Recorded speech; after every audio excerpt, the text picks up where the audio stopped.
Hey guys, welcome back to Dark Souls 3.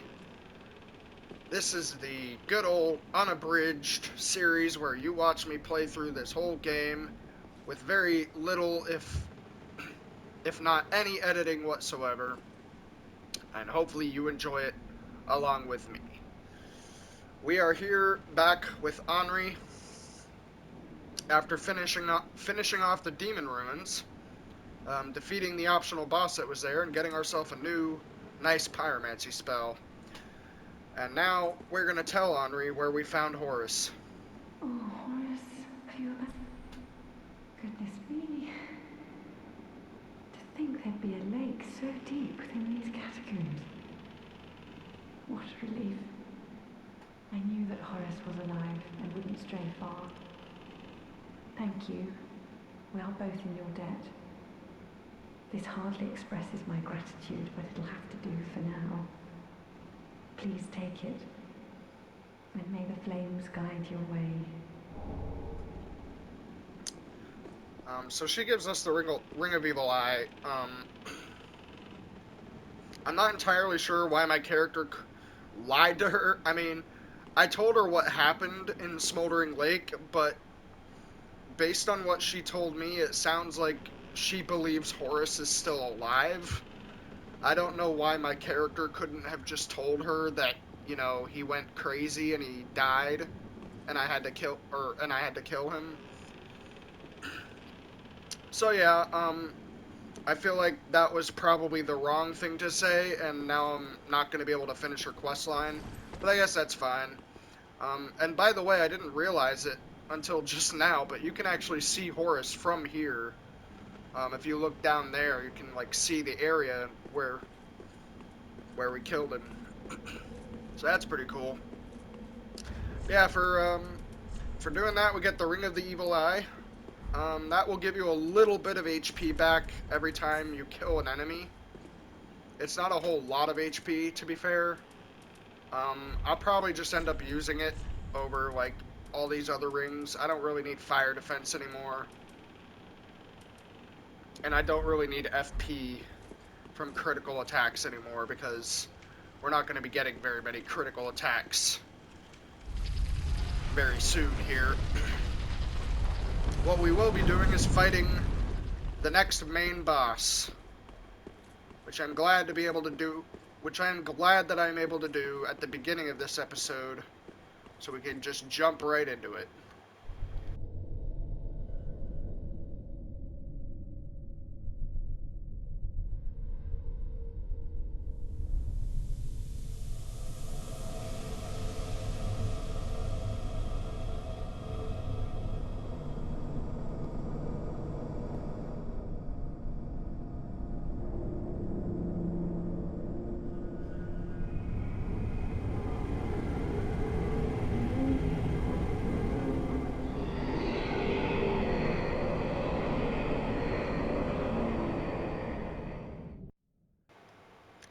Yeah, that cutscene didn't really make much sense to me either.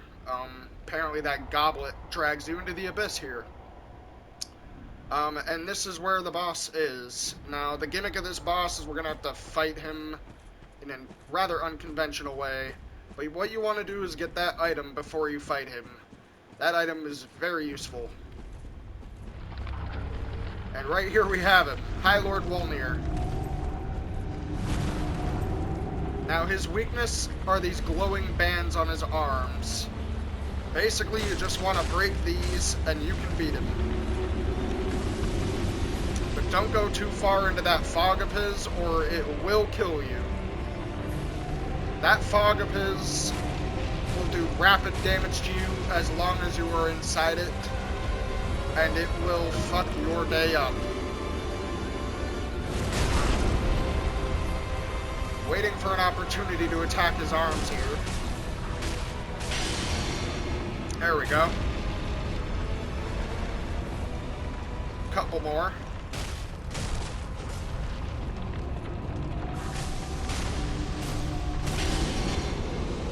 Got another one. We might be able to kill him before he's able to do any of his attacks. he has an attack that's supposed to, like, take a sword out of the ground. And then he has another attack where he summons, like, enemies to help him. We might just kill him before he does all of that. That would be pretty cool, yep.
Yeah, I still don't really understand that cutscene.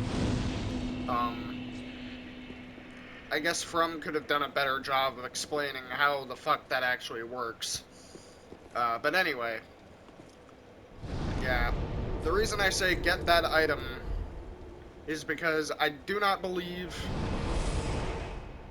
that you can get back into that area after you defeat the boss.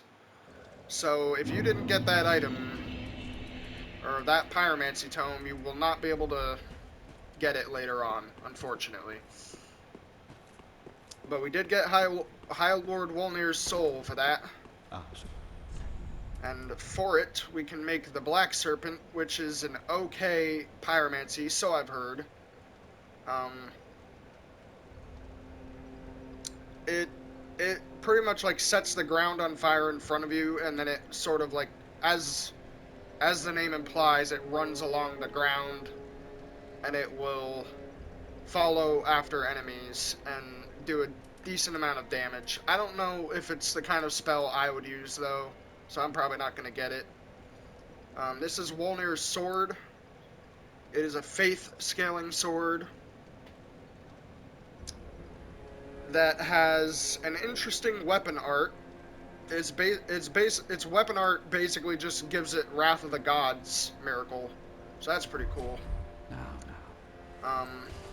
But yeah, we won't be getting either of those for our build anyway, so we'll just use that. And then really quick, since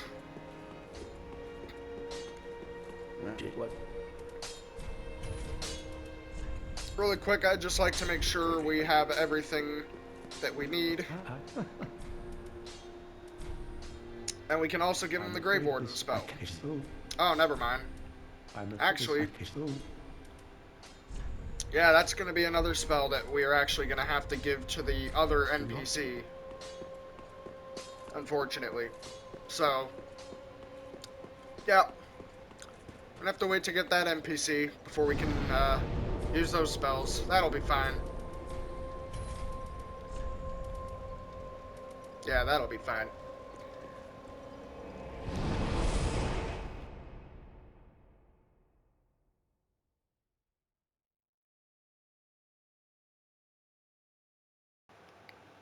Sorry, had to mute my mic for a little second there.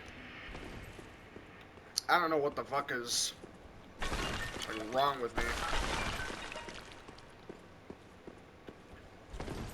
I just break out into coughing fits for no apparent reason. Anyway, once you defeat High Lord Wolnir, you can come up through here and come into one of my favorite looking areas in this entire game.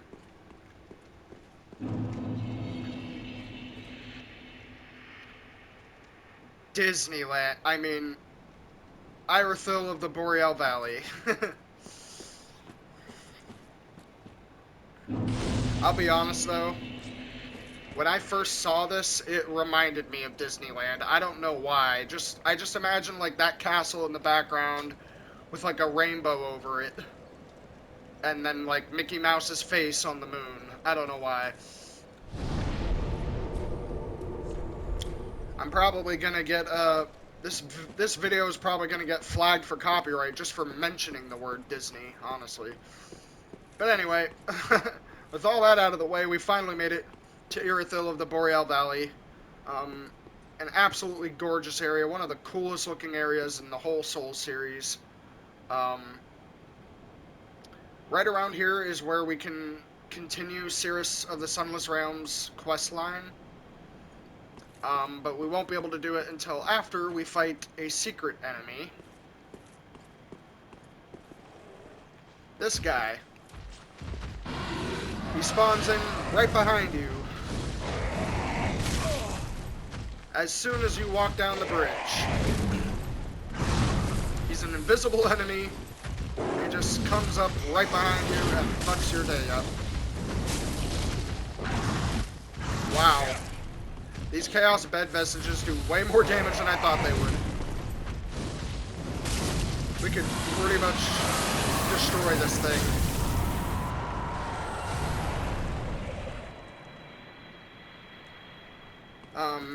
Yeah, I fucking love pyromancy in this game. I need to make that abundantly clear. I am in love with the pyromancy in this game. It's so nice. I was doing like 500-600 damage a hit to that thing. Killed it in like 4 hits and only took 1 Ashen Estus.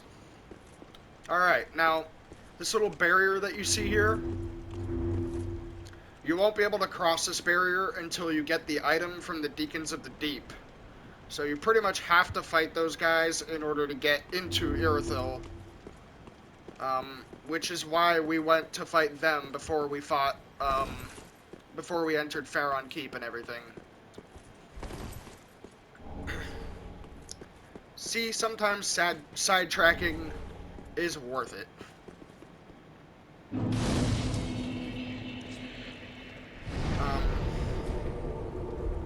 But before we continue through here,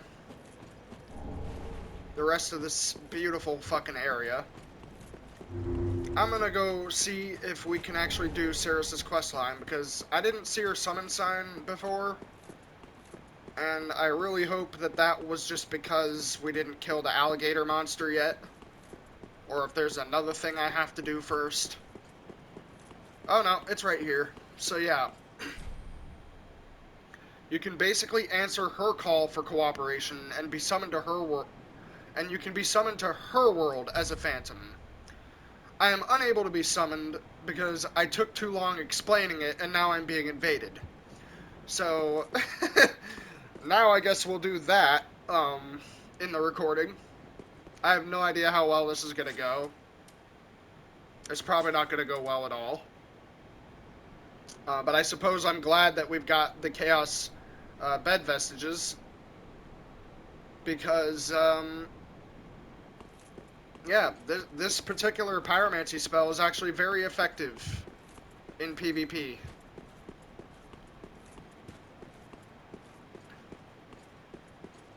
So we were invaded by Dark Spirit Furu King, or Furu King. I wonder where he is.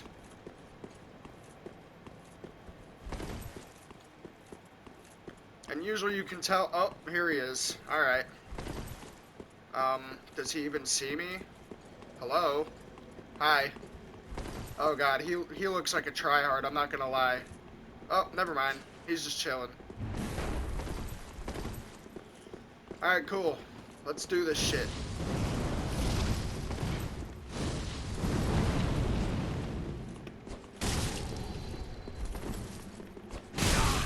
Oh god, he's got a club.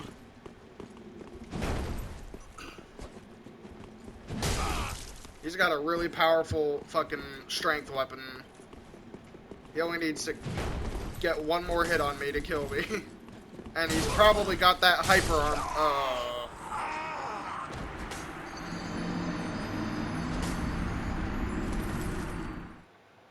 Yeah. I could have healed myself, but typically with PvP invasions, I try to stay like... I try to stay as, like, honorable as possible. I don't like to heal during PvP because I feel like that's just, like, a dick move. It would only take one Estus for me to go back to full health, and it would undo all of the work that he did, despite the fact that it wasn't really work, because I just sort of let him kill me. But anyway, as I was trying to say before, we can answer her call for cooperation, and instead of summoning her as a phantom, we can be summoned to her as her phantom. Now, the reason she's summoning you is because she has her own enemy that she needs to kill. And we need to help her kill him. Because if we don't, she will die. It is Kraton the Wanderer.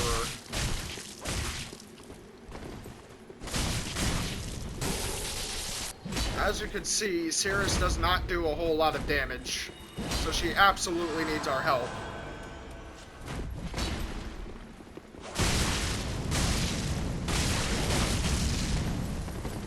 I'm gonna try to cheese him as much as possible with my own spells. He can heal himself too, so I'm glad I was able to kill him before he did that. Thank you for your kind assistance. Blessing of the moon upon your journey. Alright.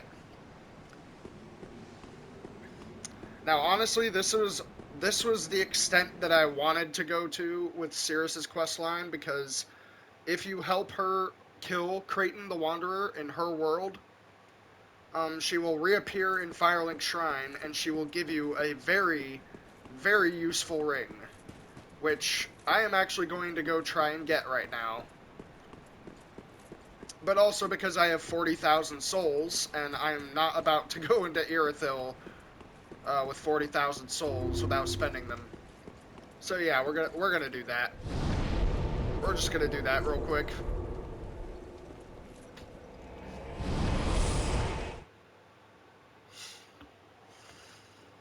Cirrus's questline is not my favorite questline in this game, but it does have like one of the best rewards. That dark spirit was one of Rosaria's fingers. Vile bastard offspring who lurk in the darkness. My sworn enemies. Fearsome invaders, to say the least. I would not have made it alone. You have my deepest gratitude. If you require help, bless...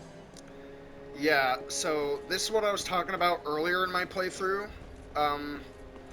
Basically, if you align yourself with Rosaria's Fingers Covenant, or you do like anything else, it will conflict with her questline, and it will prevent you from being able to complete it and get these two items which we just got. Blessed Mailbreaker, nothing really special about that. But the Silver Cat Ring, similar to the Cat Ring from pretty much any other Dark Souls game, will negate most of the fall damage that you take. In addition, unfortunately, this does not prevent damage from, like, fatal falls. If you fall too far, you will still... What am I doing? If you fall too far, you will still die. As you can see there, I fell from that distance. I took no damage. Ordinarily, that kind of fall would have taken a quarter of my health, but I took nothing from it. So, the Silver Cat Ring, easily one of the best rings in this game, and I am glad we were able to get it for this playthrough. Very well, then take... I'm coming back down here because I don't want to die with all these souls on me. And that is nice, because now we got 4 attunement slots. I would like to see how much this costs, actually.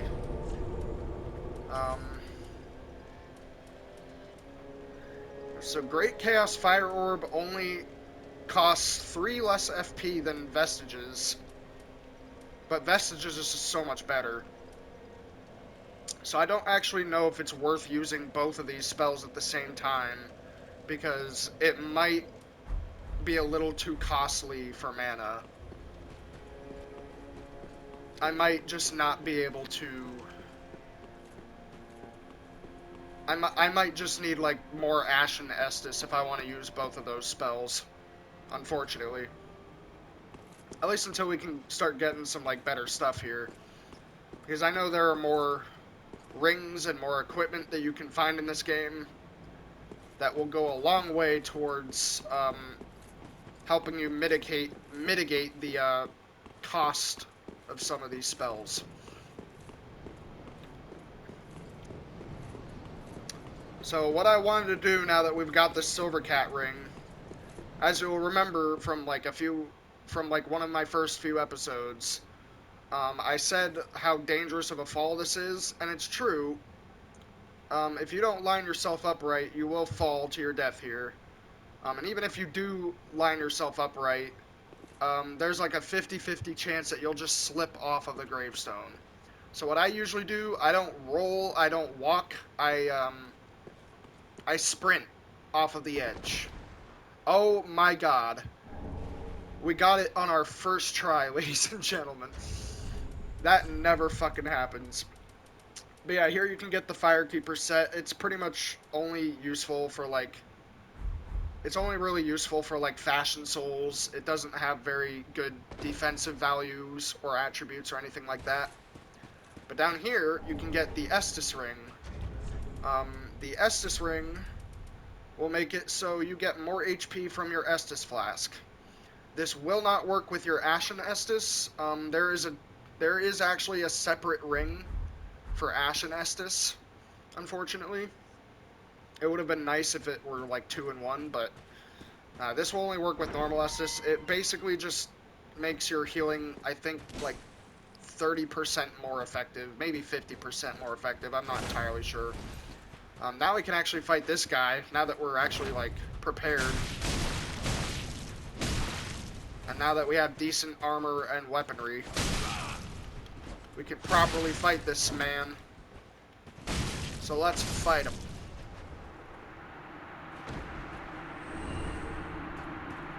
Your reward for beating this guy camping out here in the beginning of the game is the Uchi Katana.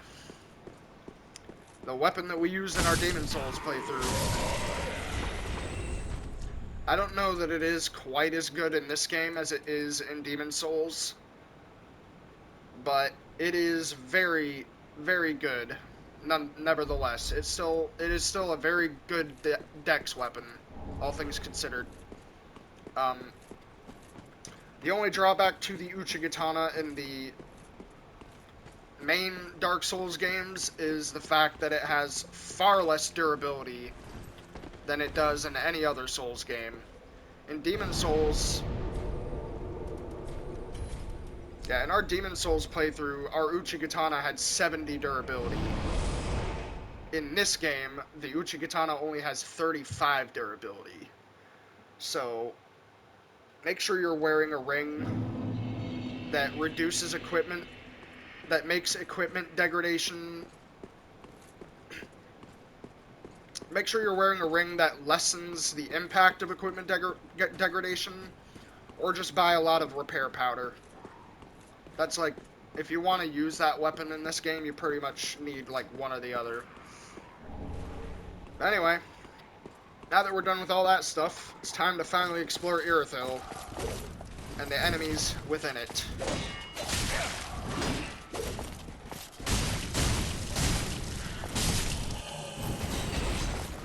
Now, the enemies in Irithyll are very similar.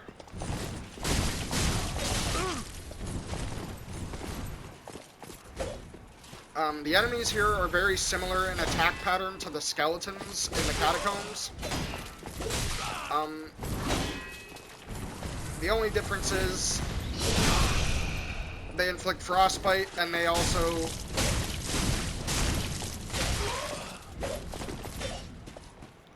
They inflict frostbite, and also their moves are much easier to telegraph than the skeletons are, in my opinion. So actually, I don't know why we're still wearing this. We should probably wear, like, Ring of Evil Eye or something. At least so we can get some health back when we kill an enemy. Alright.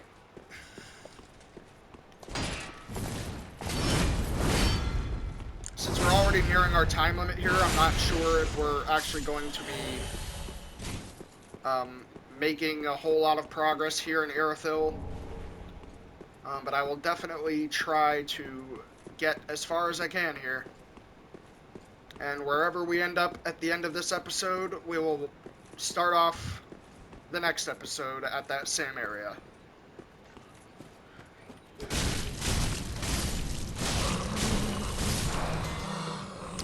These enemies are easy enough to kill, but watch out for them because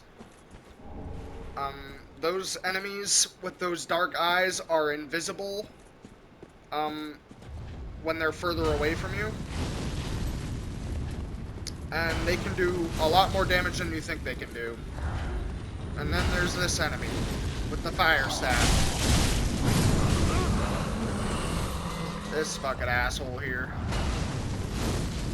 He will pretty much conjure firestorms on the ground.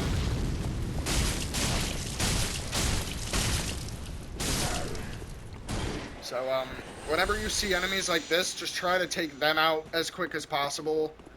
Try to, like, focus them before you focus any other enemies. Because those guys will interrupt you. Like, you see that guy up there? Yeah. You think he can't hit you from here, but he can. That little firestorm spell of his has a very, very good range to it. So, you have to be very, very mindful about these guys.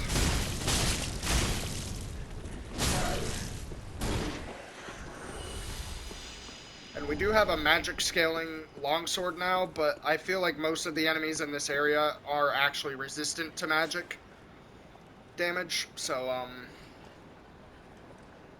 we won't be doing as... Our weapon won't be doing as well as it was doing in the catacombs anymore. Sure enough, once we get to the area after this, it'll be much better. Oh yeah, they can also throw those dark orbs at you, I forgot. I absolutely love Chaos Bed Vestiges. It is so overpowered. Oh my god, no. I really don't want to die here, so I'm going to use an Ember. We're actually very close to another bonfire here, so yeah, I don't want to die. Why you gotta do that to me, bro? Alright. One more little... There we go. Yeah, the Ring of Evil Eyes helping us out a little bit here. Ooh, a Claymore. That's a good weapon. Ring of Evil Eyes helping us out a little bit here, but obviously it's not like the best ring in this game. Get yourself a little crystal lizard there. There's also this staircase with a weird lighting glitch, and that is because it is a hidden wall.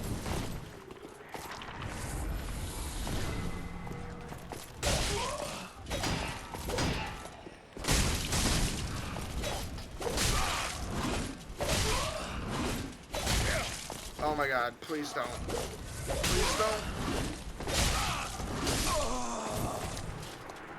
Wow.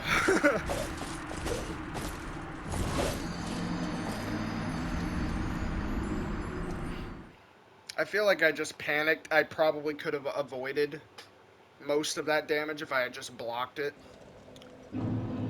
But I digress because, frankly, I think their attack speed is way too fast. Like, you see how fast it is to swing this sword, right? I can't even swing my sword faster than they can swing theirs. Their sword swing is pretty much instantaneous. It is absolutely ridiculous. But, oh god. No, I don't want to accidentally aggro them both, even though I just did.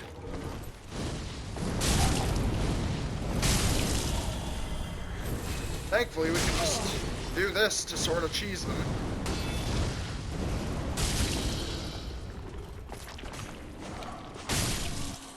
Alright, there's my there's my depth perception fucking me up again. But anyway, guys, I think we'll leave the episode here. I'm sorry we didn't get to explore much of Irithyll here today. I wanted to show off High Lord Wolnir and a few of the things you can do once you finish Sirius's questline. When we pick this up next time, I promise you we will be back in the area where we died. And until then, I hope you guys enjoyed the video, and thank you for watching.